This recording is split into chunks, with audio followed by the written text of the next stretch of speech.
right, for this build, I've provided 75 feet of outdoor rated shielded Ethernet cabling, pre-tested it, and I have it running into the bottom of this mount junction box.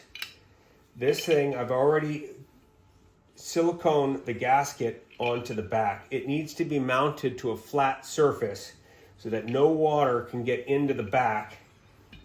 And this is going to be your waterproof Ethernet connection that I'm going to show you how to use with the actual camera. But this is going to get mounted on the wall. You need to make sure that it's mounted level front to back as well as left to right. If it's not mounted, if it's mounted like this, front to back like this, and an angle down, as the camera looks to the left, the horizon's going to be off. So it's critical that it's mounted level this way as well as front to back, and that you waterproof the back. So you might take a 2x6 or 2x8 board, properly mount it nice and level, bring this up against the board so that no water can get into the back with the gasket, and secure it through these 3 bolts with smaller like lag bolts.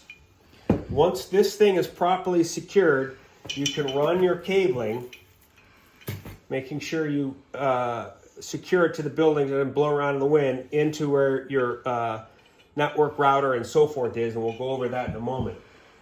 This thing, once it's mounted, you're going to use, here's your mount arm, the camera itself, with these screws right here and this small tool. You're basically going to take these 3 screws, run them into here until they come to flush. You're going to run your network, your cable from the top of the camera up in, and then secure the camera into the mount arm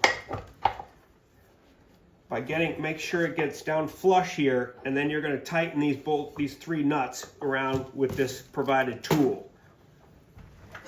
You're then going to use this gasket, which comes with a notch right here that's going to fill in right here, and this is going to provide the waterproof connection or waterproof seal between the mount arm and the junction box. It seats right down on here. So it's critical that you use this proper gasket and fill this hole in here. And when you secure the mount arm, you're going to first secure the camera to the mount arm, use the gasket.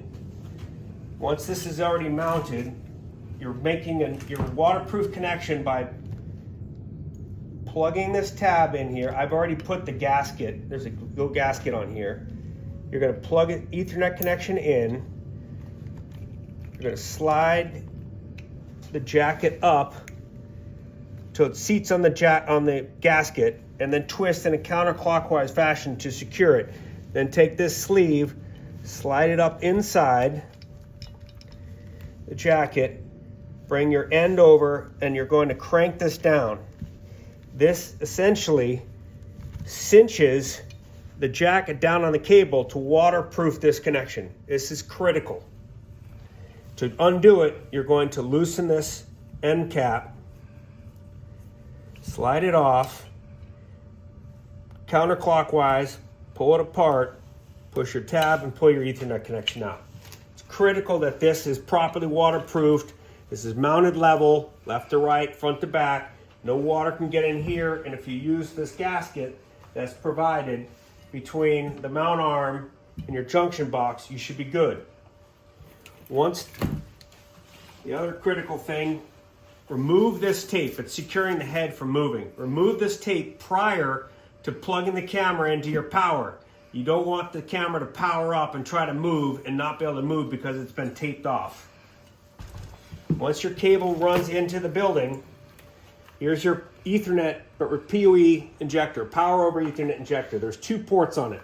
This is going to plug into the wall, or I'd suggest some sort of a surge, battery surge protection device. You've got 2 ports here, one that's labeled data and power out and data in. Your Ethernet connection here goes into your PoE and data power out, provides PoE power to the camera. And then I've provided a 2-foot Ethernet patch cable that's going to run from your LAN port. The other one goes into your router. When you get this camera, it's configured for DHCP, so it's going to get a camera, it's going to get an IP address automatically from your router. We're going to have to set up some sort of a remote session to be able to get into your router and make the configs necessary so we can pull a stream.